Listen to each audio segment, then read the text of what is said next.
हम बरसों से देख रहे हैं कि घोषणाएं चलती आई हैं, लेकिन मुंबई कभी गड्ढे मुक्त होता हुआ नज़र नहीं आया। बारिश होते ही वो जो सिचुएशन होती है, जो समस्या होती है, उससे मुंबई का दो चार होता ही होता है। गड्ढे तो उन्हीं की सरकार रही है ना, तो गड्ढे मुक्त करने के लिए आपको किसने रोका था?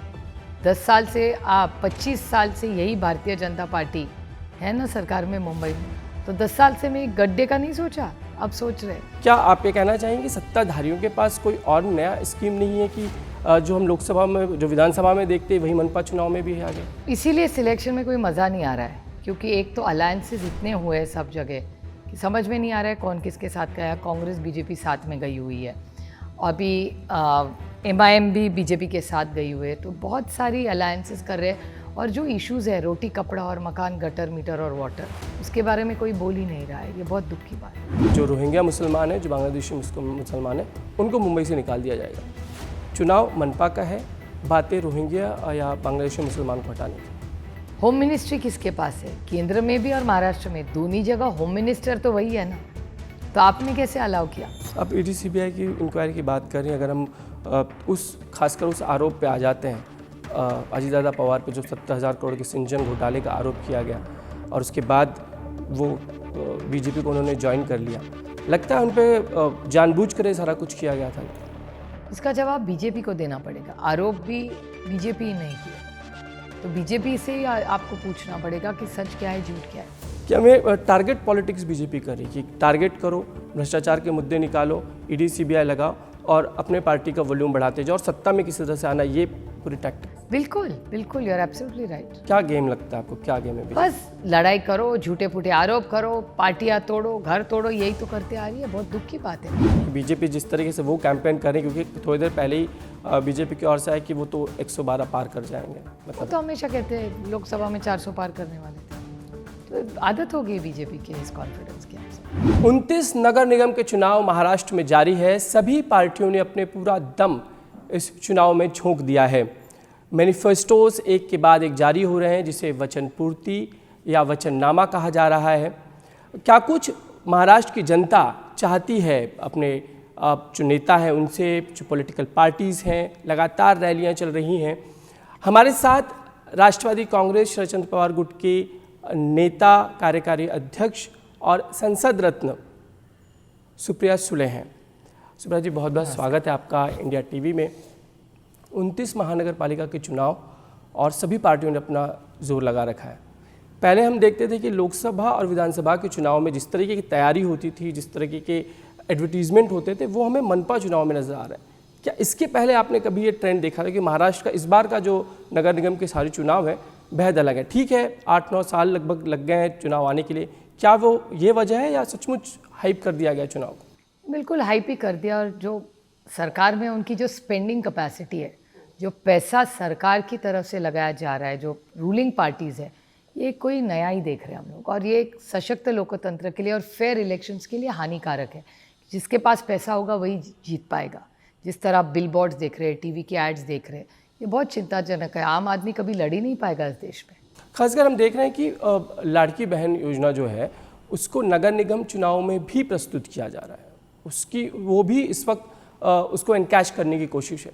क्या आप ये कहना चाहेंगे सत्ताधारियों के पास कोई और नया स्कीम नहीं है कि जो हम लोकसभा में, जो विधानसभा में देखते हैं, वही मनपा चुनाव में भी है आगे? इसीलिए सिलेक्शन में कोई मज़ा नहीं आ रहा है, क्योंकि एक तो अलायंसेस इतने हुए हैं सब जगह कि समझ में नहीं आ रहा है कौन किसके साथ गया। कांग्रेस बीजेपी साथ में गई हुई है, अभी MIM भी बीजेपी के साथ गई हुई है, तो बहुत सारी अलायंसेस कर रहे हैं। और जो इश्यूज़ है, रोटी कपड़ा और मकान, गटर मीटर और वाटर, उसके बारे में कोई बोल ही नहीं रहा है। ये बहुत दुख की बात है।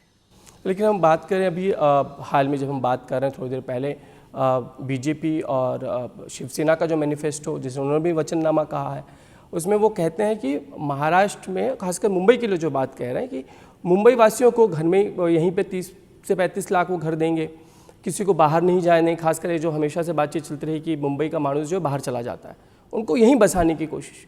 तो लगता है मुंबई की जो ज्योग्राफी है, मुंबई का जो डेमोग्राफी है, जो पूरी लोक संख्या है, ये पॉसिबल हो सकता है। ये पॉलिटिकल विल की जो ज़रूरत है वो सचमुच को हो पाएगा। एक तो 10 साल से उनकी सरकार है, तो इतने सालों में क्यों नहीं किया?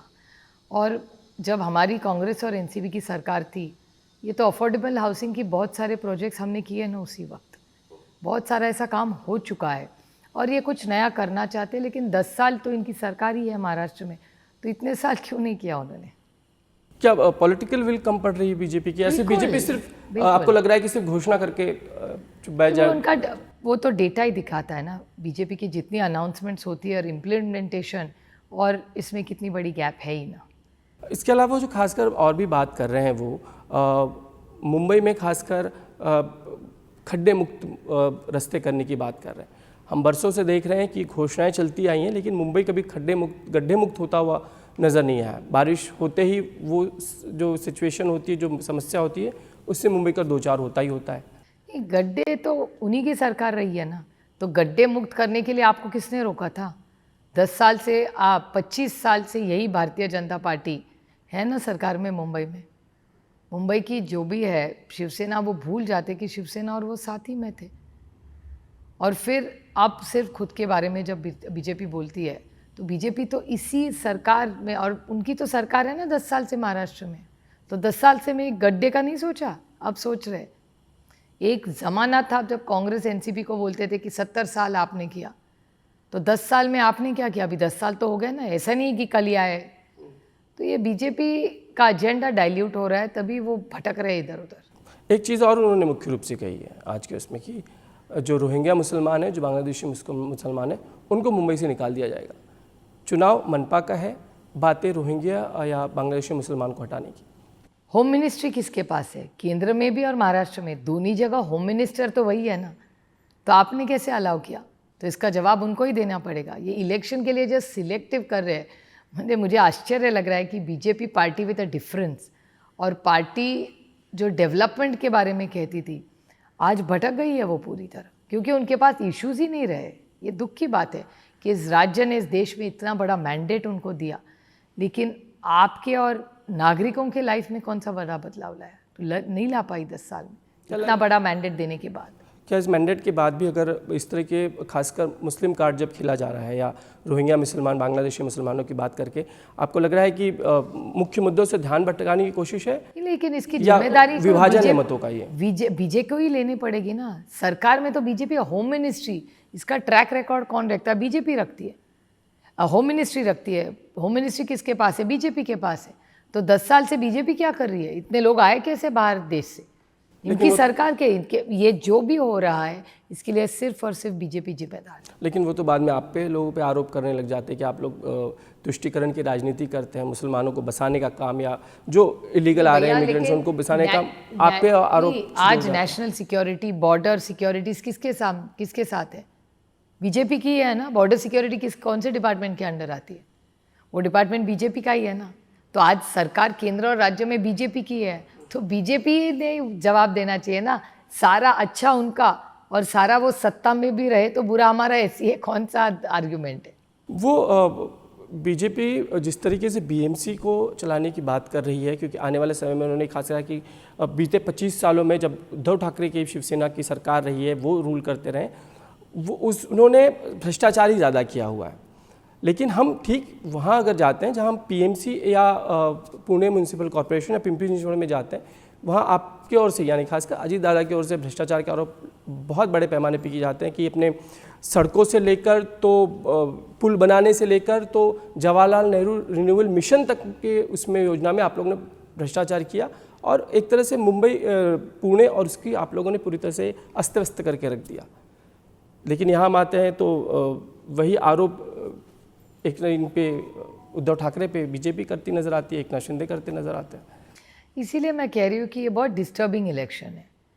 ये बहुत दुख की बात है जिस तरह से सिविक इश्यूज और इसका केंद्र बिंदु मतदार और मुंबई कर या पुणे कर या नासिक कर होना चाहिए, लेकिन यहाँ राजनीति का जो लेवल है इतना घट गया है कि बहुत दुख की बात है कि ये पूरा सिस्टम जिस तरह से चल रहा है, इसमें डेवलपमेंट के बारे में कोई बोल ही नहीं रहा है, सिर्फ आरोप प्रत्यारोप हो रहे हैं। और मुझे याद है मोदी जी ने कहा था हम भ्रष्टाचार मुक्त भारत करेंगे, तो ये जो आरोप हो रहे हैं सबकी ईडी और सीबीआई इंक्वायरी होनी चाहिए। अब ईडी सीबीआई की इंक्वायरी की बात कर रही हैं, अगर हम खासकर उस आरोप पे आ जाते हैं, अजीत दादा पवार पे जो 70,000 करोड़ के सिंचन घोटाले का आरोप किया गया, और उसके बाद वो बीजेपी को उन्होंने ज्वाइन कर लिया, लगता है उन पे जानबूझ कर सारा कुछ किया गया था? इसका जवाब बीजेपी को देना पड़ेगा। आरोप भी बीजेपी ने किए, तो बीजेपी से ही आपको पूछना पड़ेगा कि सच क्या है, झूठ क्या है, क्योंकि बीजेपी की क्रेडिबिलिटी का सवाल है। बीजेपी को बोलना पड़ेगा, क्योंकि जिस पर आज तक आरोप किए हैं वो तो बीजेपी ने किए ना, और अब बीजेपी उनके साथ थे। सारों का जवाब बीजेपी को देना पड़ेगा, उनको पूछना चाहिए आपको कि सच क्या है, झूठ क्या है। हमने तो कभी किसी पे आरोप नहीं किए, भले नवाब भाई हो, भुजबल साहब हो, अजीत दादा पवार, किसी अशोक चौहान हो, किसी के बारे में बात हो, भले वो कांग्रेस हो या एनसीपी हो, आरोप तो बीजेपी ने किए। नहीं, सिंचन घोटाले की और गठबंधन भी बीजेपी नहीं किया, तो इस सारे प्रश्नों का जवाब सिर्फ और सिर्फ बीजेपी ही दे सकती है, क्योंकि ये पूरी राजनीति ये बीजेपी की राजनीति है, बीजेपी का गेम है और उनकी क्रेडिबिलिटी एट स्टेक है। क्या गेम लगता है आपको, क्या गेम है? बस लड़ाई करो, झूठे फूटे आरोप करो, पार्टियां तोड़ो, घर तोड़ो, यही तो करते आ रही है। बहुत दुख की बात है। और जिस तरह से उन्होंने किया है, आप देखिए बीजेपी का वोटर बढ़ा है क्या नेता ले के उनकी वोट बढ़े? क्योंकि जो आज बीजेपी में है वो 60% लोग एनसीपी और कांग्रेस के हैं। आप हटा दीजिए उनको वहाँ से, देखते हैं कितने वोट बीजेपी पे पड़ते हैं। और बीजेपी के ही सांसद कहते हैं कि हमारी पार्टी सिर्फ और सिर्फ मोदी जी के कारण चल रही है। अगर मोदी जी को हटा दिया 140 पे बीजेपी आ जाएगी केंद्र सरकार में। और यहाँ कोई दूसरा नहीं है, सारे जो कांग्रेस एनसीपी वाले बीजेपी में गए, हटा दीजिए, देखते हैं कौन से नंबर पे बीजेपी आती है। क्या हमें टारगेट पॉलिटिक्स बीजेपी कर रही है कि टारगेट करो, भ्रष्टाचार के मुद्दे निकालो, ईडी सीबीआई लगाओ और अपने पार्टी का वॉल्यूम बढ़ाते जाओ और सत्ता में किसी तरह से आना, ये पूरी टैक्टिक? बिल्कुल बिल्कुल, यू आर एब्सोल्युटली राइट, सही है बात आपकी। लेकिन अगर ये है तो जब 70,000 करोड़ का आरोप जब अजीत दादा पे हो रहा था, ऑफकोर्स वो सरकार में थे, उस वक्त आप सब सरकार में थे, उस वक्त आप लोग डिफेंड कर रहे थे दादा को कि ऐसा कुछ नहीं हुआ है। अब भी आप वही मानती हैं कि नहीं हुआ ऐसा कुछ? नवाब भाई हो, अजीत दादा हो, भुजबल साहब हो, अनिल देशमुख साहब हो, हमारा जो कल स्टैंड था वही आज है और कल वही रहेगा। हमने हमारा स्टैंड नहीं बदला है, बीजेपी ने स्टैंड बदला है। भले वो अजीत दादा हो, भुजबल साहब हो, अनिल देशमुख हो, नवाब भाई हो, हमने कब स्टैंड बदला है? मैंने तो नवाब भाई को सबसे ज़्यादा एनसीपी एपी ने डिफेंड नहीं किया, उतना मैंने खोल के किया है, क्योंकि हमारे पारिवारिक संबंध है और मेरे मन में हमेशा नवाब भाई के लिए आदर ही रहेगा। अजीत दादा को भी आपने डिफेंड किया? मैंने सबको डिफेंड किया है, किसी को नहीं किया है। मैंने तो आरोप एक पे भी नहीं लगाया। अजीत दादा पे खुल के नहीं बोल रही हैं? नहीं, मैंने आरोप ही नहीं किया उन पे ऊपर आज तक कभी। नहीं, आरोप का सवाल नहीं, जब भी आरोप बीजेपी कर रही थी, उन्हें कॉर्नर कर रही थी शुरू से ही, क्योंकि उस वक्त तो व्हाइट पेपर निकालने से लेकर हर चीज़ें चल रही थी। क्योंकि महाराष्ट्र में 0.2 इस तरह की बात चली, जो सिंचन बढ़ा, इस तरह की बात हो रही, सिंचन ही बढ़ा महाराष्ट्र में। ये देवेंद्र जी के आरोप थे और देवेंद्र जी को ही जवाब देना पड़ेगा। आपने देवेंद्र जी को पूछना है कि आरोप आपने सब पे, हमारे सब नेताओं पे किए। अनिल देशमुख जी को जेल में डाल दिया, क्या पाया उसके बाद? उनके यहाँ 107 बार रेड हुए, कुछ नहीं मिला। क्या पाया है सब करके? खासकर अगर उस चुनाव प्रचार के दौरान जब अजीत दादा ये कहते हैं कि जिन्होंने मुझ पर 70,000 करोड़ के भ्रष्टाचार का आरोप किया, घोटाले का आरोप किया, आज मैं उन्हीं के साथ हूँ, क्या हुआ, मैं मोदी जी के साथ हूँ, सबके साथ हूँ। तो इस पूरे उस घटनाक्रम को आप किस तरह से देखते हैं? खुद दादा कह रहे हैं, आप खुद इसको कैसे एनालिसिस करते हैं? नहीं, क्योंकि हम लोग जब साथ में थे या अलग भी हुए, हमने कभी अजीत दादा या किसी नेता के ऊपर कभी भी आरोप नहीं किया है और करेंगे भी नहीं। हमारी इतनी राजनीति है ही नहीं ऐसी, और एजेंसीज है, सिस्टम्स है, वो देख लेंगे ना। हम लोग ऐसी घटिया राजनीति कभी भी न कही है, न पर्सनल राजनीति करेंगे हम कभी भी। लेकिन जिस तरह से भारतीय जनता पार्टी ने ये सब किया, ये बहुत दुख की बात है, क्योंकि एक नया कल्चर आप सेट कर रहे हैं इसमें मामले में, और इससे राज्य का भला होना चाहिए। इसीलिए हम राजनीति में आए, तोड़ फोड़ मरोड़ के लिए हम लोग राजनीति में नहीं आए। जिस तरह से पैसा बह रहा है आज महाराष्ट्र में, मंत्री के घर में इतनी बड़ी बैग मिल रही है, जहाँ कैश, जहाँ नोटबंदी के बारे में मोदी जी इतना मेहनत करके बोल रहे हैं, वहाँ उनके ही पार्टी के एक राज्य में जहाँ उनका मुख्यमंत्री है, वहाँ एक इतना बड़ा बैग पैसे का मिलता है, और एक पुलिस भी वहाँ जाके नहीं पूछता ये पैसा कैश कहाँ से आया। ये कौन सा न्याय है? और मैं पार्लियामेंट में भी मैंने निर्मला जी को भी विनती की, आप इसकी इंक्वायरी लगाइए। एक जगह आप कह रही है कैश नहीं होना चाहिए, कैशलेस इकोनॉमी करेंगे, और आप ही के मंत्री के यहाँ इतना बड़ा करोड़ों रुपए एक बैग में मिलते हैं, जिसका वीडियो हर चैनल पे चलता है, राज्य में नहीं देश में। तो क्यों नहीं वहाँ ईडी और सीबीआई गई है? जानी नहीं चाहिए? पता नहीं होना चाहिए कैश कहाँ से आया, सच नोट्स है कि झूठे नोट है, क्योंकि अगर छापा ही नहीं है इतना पैसा, ये नोट्स आए कहाँ से, इसका जवाब तो देना पड़ेगा।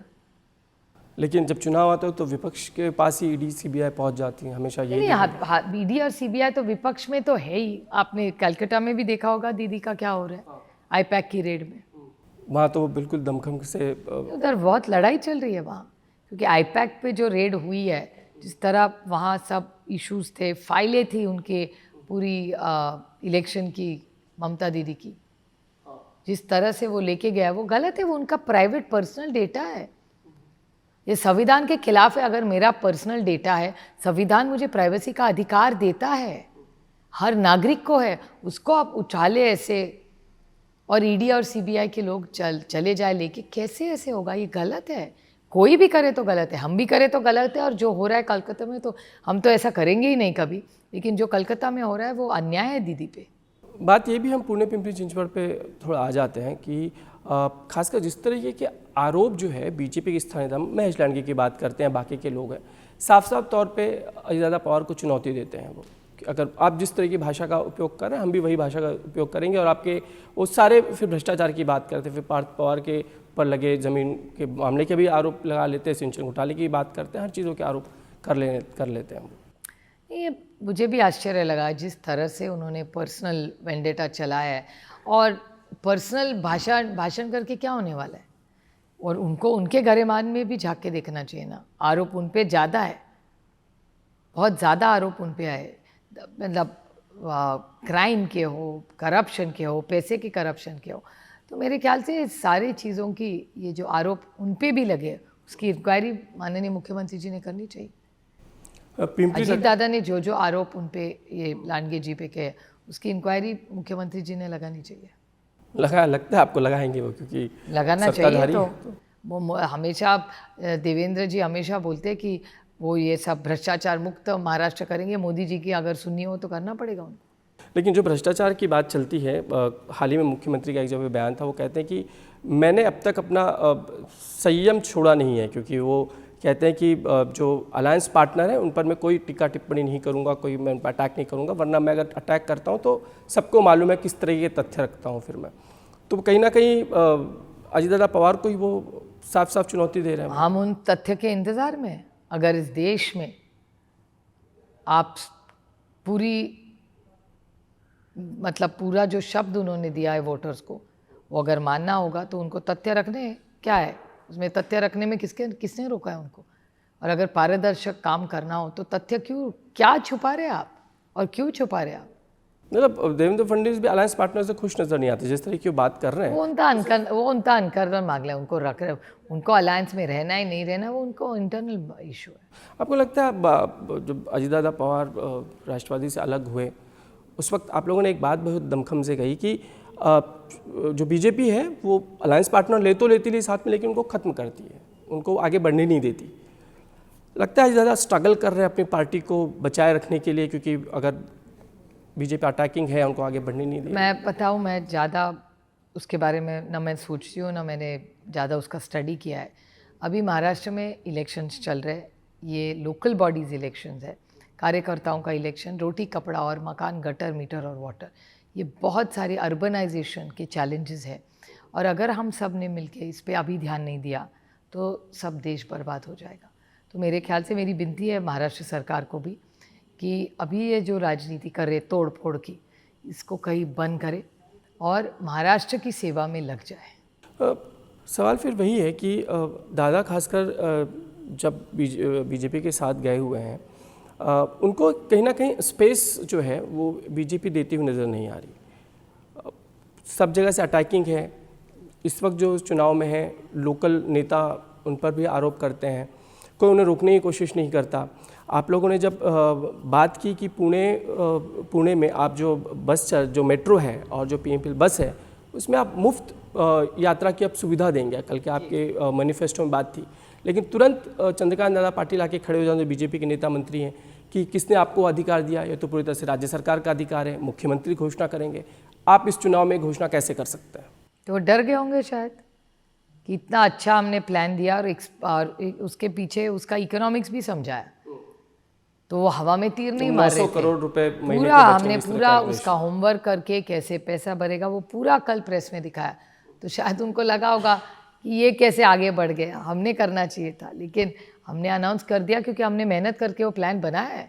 ये कैसे पॉलिटिक्स है कि पुणे पिंपरी चिंचवड में अलग हैं, यहाँ मुंबई में भी अजीत दादा अलग हैं, उनको वो बीजेपी साथ लेना चाहती, आइडियोलॉजिकल पार्टनर वो है नहीं, पॉलिटिकल पार्टनर कितने हैं उस पर भी अब सवाल है।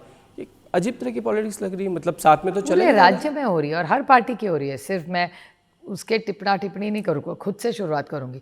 हर पार्टी में आज आप देख रहे हैं, पता ही नहीं, अगर बीजेपी और कांग्रेस और एमआईएम साथ में जाए तो और बचा क्या फिर। तो फिर ये पूरा एक्सट्रीम हो गया और हर जगह हुआ है, हर पार्टी का हुआ है, हमारी भी। क्या लग रहा है उससे आपका पार्टी का जो कैडर है वो डिस्टेबलाइज है, वो स्थिर नहीं है और आपको भी भरोसा नहीं कि कौन कब तक आपके साथ रहेगा, कब छोड़ के चला जाएगा, क्योंकि वो झटका आपको बीएमसी में भी लगा जब आपकी राखी यादव भी आपको छोड़ के चली गई। ये हर पार्टी में हो रहा है, हमारे पार्टी में ही सिर्फ क्यों। और साम दाम दंड भेद, इसकी तो बहुत सारी चर्चा हो रही है। आपके सब चैनलों में वीडियोस भी दिखा रहे हैं कि पैसा कैसे एक दूसरे के दिया जाता है, वोट चोरी पैसे के नाम से हो रही है, लोग तोड़े जा रहे हैं, एजेंसीज का तो दुरुपयोग तो हो ही रहा है। तो ये कोई नई बात नहीं है, लेकिन ये एक सशक्त लोकतंत्र के लिए महाराष्ट्र में जो हो रहा है वो हानिकारक है। कल जो मैनिफेस्टो पीएमसी के लिए अजीत दादा और आपने दोनों ने जारी किया लोगों के सामने, आप भी वही वचन की ही बात कर रही हैं कि आप भी उसकी पूर्ति करेंगे। लगता है अजीत दादा के नेतृत्व में बहुत सेटिस्फाइड है उनके नेतृत्व से दोनों महापालिका में जिस तरीके से वो प्रचार कर रहे हैं, संतुष्ट हैं? बिल्कुल, मुझे लगे लोगों को बदलाव की ज़रूरत लग रही है, क्योंकि पहले प्रशासन में हम जब साथ थे तो बहुत अच्छा प्रशासन चल रहा था। 7 साल में न पूना और पिंपरी चिंचवड दोनों डिटेरियोरेट हुई है और डेटा दिख रहा है। हाँ, बीजेपी के कार्यकाल में, और दिख रहा है, न पानी ठीक से आता है, न कचरा उठाया जाता है, महंगाई, बेरोजगारी और भ्रष्टाचार तो बड़ा ही है, कोई कम नहीं हुआ है। तो फिर क्या पाया बीजेपी को इतना बड़ा मैंडेट देने के बाद? क्या पाया? कुछ नहीं, नुकसान ही हुआ पुणे और पिंपरी चिंचवड का। तो बीजेपी जो कहती है कि उनका कंट्रोल है, वो भ्रष्टाचार नहीं होने देते, वो उसके विपरीत है आपके? बिल्कुल दिख ही रहा है ना, और डेटा दिखाता है ना। मैं तो सिर्फ आरोप नहीं कर रही हूँ हवा में। आप देखिए, जो भ्रष्टाचार के आरोप परसों दादा ने भी किए, वो पिंपरी चिंचवड के बारे में जो किए, उसके पेपर्स भी तो है ना, दिखा है वो उन्होंने प्रेस में। तो ऐसा कोई नहीं है कि कुछ हवा में बात कर रहे हैं और झूठे मूठे आरोप कर रहे हैं, बिल्कुल नहीं, आरोप सच है। दादा का लगातार दादा का प्रचार जो है ज़ोरों से चालू है, 5-5, 6-6 सभाएं, लोगों से मिलना, रैली चल रही है। आप उनको ज्वाइन कब करेंगे? अब तक ज्वाइन करती हुई नजर नहीं, खासकर प्रचार रैली या सभाओं में ज्वाइंट कुछ आप लोग का नजर नहीं आ रहा। 1.5 दिन ही बचा है एक्चुअली, और कल और परसों मैं पूना में थी, फिर नवी मुंबई है, नवी मुंबई, पनवेल, कल फिर से पूना जाऊंगी, आज शाम को पूना में हूँ मैं। सो पूरा डिवीजन ऑफ लेबर चल रहा है, एक आदमी सब जगह नहीं जा सकता। रोहित पूरी तरह से प्रचार में उतरा हुआ है, अमोल कोल्हे जी घूम रहे, जयंत पाटिल जी घूम रहे। तो हर एक व्यक्ति कुछ ना कुछ काम पे, अभी उसकी जो रिस्पॉन्सिबिलिटी दी गई है पार्टी ने, उस पर लगा हुआ है। अनिल देशमुख जी नागपुर देख रहे हैं, सब लगे हुए हैं। लेकिन आपका और खासकर दोनों राष्ट्रवादी कांग्रेस का जो इस वक्त पॉलिटिकली आप लोग साथ आ गए, तो वो मंच शेयर करते हुए, कल तो ठीक है आप साथ में नजर आए, लेकिन इस पॉलिटिकल उसमें आप लेट से ज्वाइन हो रही हैं, ऐसा नहीं लग रहा? नहीं, अभी तो 8 दिन का ही तो सेशन है। रोहित की और अजीत दादा की तो कैंपेन शुरू भी हुई साथ में। तो हर एक का डिवीज़न, कोई मुंबई में है, कोई पनवेल में है, कोई ठाणा में है, कोई लेट और ऐसे, और कितना 8 दिन का तो कैंपेन है। ये थोड़ी लोकसभा और राज्यसभा है या स्टेट इलेक्शन थोड़ी है, ये एक लोकल बॉडी है। क्योंकि आपने जानबूझ के थोड़ा सा डिस्टेंस बना के रखा है। मैं कभी भी लोकल बॉडी में इतना कैंपेन कभी करी ही नहीं हूँ मैं आज तक। मैं लोकसभा और विधानसभा में पूरी ताकत से उतरती हूँ, लेकिन लोकल बॉडीज़ में लोकल लीडर को आप कब चांस देंगे? सारा आप ही करेंगे तो बेचारा लोकल लीडर बड़ा कैसे होगा? उसको चांस कब आप देंगे? आप इस तरह से बढ़ने ही देंगे बाकी के लोगों को? तो इस बार आपने दादा के नेतृत्व पर दोनों जगह पर आपने पूरा भरोसा और विश्वास रखा हुआ? बिल्कुल, पहले भी था, आज भी और कल भी रहेगा। जो अच्छा है उसको अच्छा बोलना ही पड़ेगा ना। मैं देवेंद्र जी के बारे में अच्छा बोलती हूँ जब अच्छा करते हैं तब, मैं अश्विनी वैष्णव जी के बारे में बोलती हूँ अच्छा करते हैं तब, तो दादा के लिए क्यों ना बोलूँ? दादा की अभी जो लीडरशिप चल रही है, प्रचार चल रहा है, जो मुद्दे वो उठा रहे हैं, खासकर दादा का नेतृत्व आप मानती हैं कि बिल्कुल वैसे ही था जैसे दोनों राष्ट्रवादी साथ में थी, तब उसमें कोई परिवर्तन नहीं है? आप किस तरह से आप एनालिसिस करती हैं? लीडरशिप ग्रोज, मैंने एनालिसिस तो कभी नहीं किया है, लेकिन लीडरशिप कीप्स इवॉल्विंग, वो तो चलता रहता है ना, अनुभव से आदमी सीखता है। आप दोनों खासकर महाराष्ट्र जानना चाहेगा कि जो डिस्टेंस हुआ उसके बाद अब आप लोग बहुत सारे एजेंडा पे साथ हैं, खासकर अगर 2 महानगर पालिकाएं, 2 नगर निगम को साथ में अगर जीतना है, जो कि आप लोग का 1 पॉइंट एजेंडा है, तो क्या कुछ आप लोगों ने बैठकर स्ट्रैटेजी की वो जानना पड़ेगा कि आपने पूरी दादा से फ्री हमारा हैंड दे कोई दिया? 1 पॉइंट एजेंडा वगैरह ऐसा कुछ नहीं है। हम राज्य की सेवा के लिए हम लगे हुए हैं। हर इलेक्शन पूरे मन से, मेहनत से जीतना चाहते हैं, वो अच्छा काम करना चाहते हैं। तो कोई स्ट्रैटेजी, कॉन्स्पिरेसी ऐसा हमारे यहाँ नहीं होता। हम लोगों की सेवा के लिए आए, लोगों के लाइफ में अच्छी सत्ता आने के बाद हम सेवा करना चाहते हैं और अच्छा बदलाव हर शहर में करना चाहते हैं। दादा को आपने फ्री हैंड दे रखा हुआ है, उनके नेतृत्व में आप लड़ रहे हैं। हाँ, दोनों जगह तो उन्हीं के नेतृत्व में लड़ रही है, सीट्स भी उनकी ज़्यादा है दोनों जगह। लग रहा है, क्या लगता है कितनी सीट्स आप जीत सकते हैं अगर आकलन अगर आप करें? नहीं, आकलन ऐसा नहीं लगाती मैं, अब की बार 400 बार वगैरह मेरा स्टाइल भी नहीं है, तो मेरे ख्याल से हमारा परफॉर्मेंस अच्छा होगा। बना लेंगे, बहुमत आ जाएगा आप? हाँ बिल्कुल, वो तो आ जाएगा। बीजेपी जिस तरीके से वो कैंपेन करें, क्योंकि थोड़ी देर पहले ही बीजेपी की ओर से आया कि वो तो 112 पार कर जाएंगे, वो मतलब तो हमेशा कहते हैं लोकसभा में 400 पार करने वाले थे, तो आदत हो गई बीजेपी के इस कॉन्फिडेंस की हम सबको। उनका स्टाइल है वो, हर एक का एक स्टाइल होता है। क्या मान लें कि एक रोड मैप तैयार हो रहा है पुणे महानगर पालिका के बाद से, आप दोनों आने वाले समय में भी साथ में आ सकते हैं? आइडियोलॉजी आप लोग की अलग नहीं है? Ideology same? एनसीपी की और हमारी आइडियोलॉजी तो एक ही है। तो ऐसे में फिर बचता क्या है फिर? पता नहीं, वक्त ही बताएगा। ये स्पेक्युलेटिव मैं नहीं करती, हम मार्केट नहीं है पॉलिटिकल। नहीं स्पेकुलेटिव, आप तो साथ में हैं। आप नहीं, अभी तो 2 ही जगह साथ है। अभी जिला परिषद आएगी, 3 साल महाराष्ट्र में कोई इलेक्शन भी नहीं। देखिए वक्त में क्या होगा। अभी तो जिला परिषद का भी निर्णय नहीं हुआ, साथ में लड़ेंगे अलग लड़ेंगे। तो एक बार ये हो जाए, परसों एक बार वोटिंग हो जाए, उसके बाद जिला परिषद के बारे में सोचेंगे, फिर देखेंगे आगे क्या होता क्या लॉन्ग टर्म की ये योजना हो सकती है कि आप दोनों साथ में आए? है। सोचा नहीं है, no proposal on the table, और सोचा भी नहीं है अभी। तो पहला ये इलेक्शन तो खत्म करें।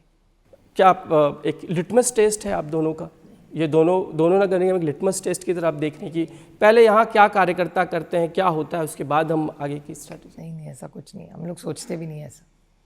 कार्यकर्ता की इच्छा थी, दोनों जगह प्रस्ताव आया, हमने आगाड़ी कर ली दोनों जगह, सिंपल।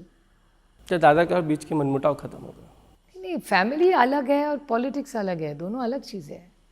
मैं मिक्स नहीं करती दोनों कभी भी, न की है न करूँगी। पॉलिटिकली जो उन्होंने आपको हर्ट किया वो अब भी वैसा ही है? नहीं, वो सब सवाल ही नहीं आता ना। पॉलिटिकली पॉलिटिक्स अलग है और पर्सनल अलग है। वैसे तो सबसे ज़्यादा मेरी लड़ाई बीजेपी से होनी चाहिए, लड़ाई सबसे ज़्यादा उनसे होनी चाहिए। लेकिन सबसे ज़्यादा हर्ट तो घर वालों ने किया, वो तो ऐसा ठीक है, कुछ नहीं आइडियोलॉजिकली भी अलग थे, वो घर परिवार भी नहीं थे। ऐसा कुछ नहीं, लाइफ में काम करो, आगे बढ़ते रहो, live the moment, never be a prisoner of the past and history. उसका प्रिजनर मत बनो, आगे बढ़ो। नहीं, जब कहते हैं मराठी में कि पुल के नीचे से पानी गुजर गया है तो एक सब कुछ ठीक ठाक हो जाता है। Time heals everything. तो टाइम तो काफ़ी लगभग 2.5 साल से ज़्यादा का वक्त गुजर चुका है आप दोनों के बीच में, जो एक पॉलिटिकल डिस्टेंस है आप लोग का। वो तो पॉलिटिकल डिस्टेंस आज भी है, वो 1-2 अलायंस 2 जगह के लिए हुआ है, पॉलिटिकल डिस्टेंस आज भी है। किस तरीके से हम समझेंगे पॉलिटिकल डिस्टेंस? क्योंकि नहीं, अलग है ना। अब देखिए, अभी ये इलेक्शन के लिए 2 ही जगह हम साथ में आए, मुंबई में तो नहीं आए ना। मुंबई में पॉलिटिकल डिस्टेंस तो है ही ना। डिस्टेंस कम होगा क्योंकि महाराष्ट्र में सबको उत्सुकता है, ये इस बात को लेकर है जी, इसलिए सवाल है क्योंकि 2 भाई 20 साल बाद भी साथ आ गए, उनको भी ये रियलाइज़ हुआ कि हमने शायद वक्त गवा दिया, बहुत पहले आ जाते तो शायद तस्वीर कुछ अलग हो सकती थी। वक्त बताएगा। पहले तो कॉर्पोरेशन का, अभी लग्न कोंडाण्याचं मराठी में कहते वैसे, तो पहले ही इलेक्शन तो खत्म हो 2-3 दिन, फिर देखते आगे का। अब ये भी बात चल रही कि शरद पवार जी ने पूरा रोड मैप बना दिया उनकी तरफ से, आप दोनों को गो हेड है कि आप साथ आ जाएं, मर्जर कर लें और आगे की राजनीति करें। क्या ये ऐसे कुछ हो रहा है? उनकी तरफ से ग्रीन सिग्नल है? हमारे घर में जो बात भी नहीं होती ना, उसका स्पेकुलेशन समाज में चलता रहता है। तो ठीक है, देखिए मुझे बोलने की ताकत है तो सुनने की भी ताकत होनी चाहिए। तो ये स्पेकुलेटिव चलता रहता है। हम लोग तो अभी तो इलेक्शन में फंसे हैं, पूरा इलेक्शन में अच्छे लोग चुन के लाएंगे और इस राज्य में अर्बनाइजेशन के इश्यूज है, इस पे हमारा अभी फोकस है। अगर हम मान लें कि आप दोनों अगर साथ में आने वाले समय भी इससे कंटिन्यू करते हैं, क्योंकि पॉलिटिकली बेसिकली है कि आपको पता चल जाएगा कि दोनों पार्टी साथ होने के बाद क्या नतीजे होते हैं चुनाव में, खासकर क्या आप दोनों को ही, खासकर आपको पवार साहब ने कहीं ना कहीं फ्री हैंड है कि आप निर्णय लीजिए, आपको जो तय करना है। अभी कोई चर्चा नहीं है, nothing is on the table. एकच लक्ष्य, ये इलेक्शन, इसी में हम अभी इसी में काम कर रहे हैं, फोकस कर रहे हैं। नो डाइग्रेशन, एक बार में एक ही काम करो और अच्छे से करो।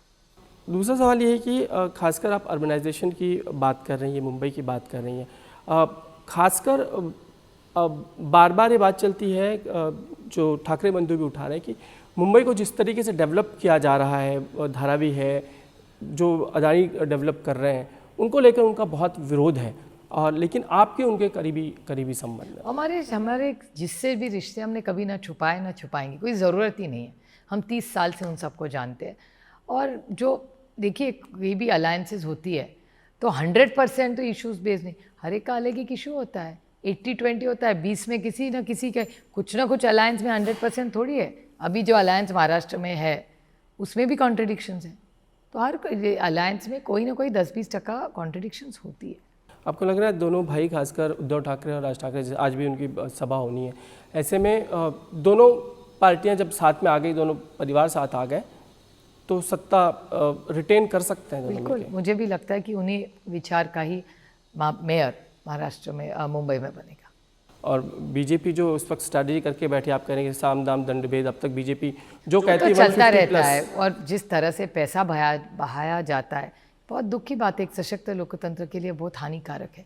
और वो पैसा बांटने के वीडियोस तो हम सब ने आपके चैनल पे भी देखे, ट्वीट भी किए, इलेक्शन कमीशन को भी दिखा रहे हैं। तो इतना पैसा बांटा जाता है महाराष्ट्र में, कोई नया ट्रेंड है, और वो बहुत दुख की बात है कि हो रहा है। एक और बात चलती है कि सुप्रिया दाई आने वाले समय में केंद्र में शायद मंत्री पद पे दिखे, शायद बीजेपी के साथ जाने का इस तरह का रोड मैप तैयार हो। लोग तो कहेंगे, लोगों का क्या है कहना। चलिए, अभी मैं भी एक आखिरी सवाल, क्या अगर बात होती है तो क्या आप केंद्र में मंत्री बन सकती हैं? अब जानना चाहिए। जो प्लान में ही नहीं है, अभी किसी के बारे में सोच नहीं है, चर्चा नहीं है, उसके जवाब कैसे दे।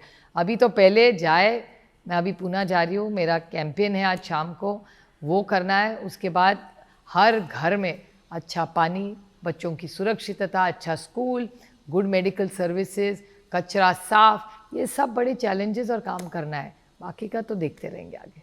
धन्यवाद हमसे बातचीत करने के लिए। ये थी सुप्रिया सुले, राष्ट्रवादी कांग्रेस की कार्यकारी अध्यक्षा और सांसद एनसीपी की। बेबाकी से उन्होंने जवाब दिया है आने वाले समय में मनपा चुनाव में किसकी सत्ता बनती है, कौन महापौर बना पाता है, यह देखना बेहद दिलचस्प होगा।